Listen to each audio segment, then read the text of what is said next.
ہر وقت روتے انسان کا کوئی دوست نہیں ہوتا، سکھ کے سو یار ہوتے ہیں اور دکھ کا کوئی کوئی ہوتا ہے۔ چھوٹی چھوٹی چیزوں میں خوش رہنا سیکھیں، دکھی اور پریشان رہنے سے بیماریاں جنم لیتی ہیں۔ جو نہیں ہے اس پر صبر کریں اور باقی نعمتوں کو یاد کر کے اس پر اللہ پاک کا شکریہ ادا کریں۔ رب کریم آپ سب کی زندگیاں راحتوں سے بھر دے۔ کبھی بھی ایسی محفل کا حصہ مت بنیں جہاں آپ کی اور آپ کے دشمن کی ایک جیسی عزت کی جاتی ہو۔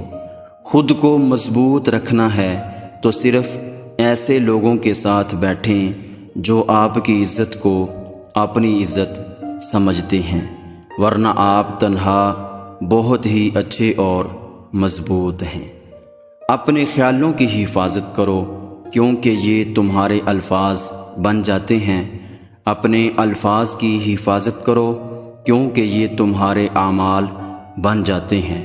اپنے اعمال کی حفاظت کرو کیونکہ یہ تمہارے کردار بن جاتے ہیں، اور اپنے کردار کی حفاظت کرو کیونکہ یہ تمہاری پہچان بن جاتے ہیں۔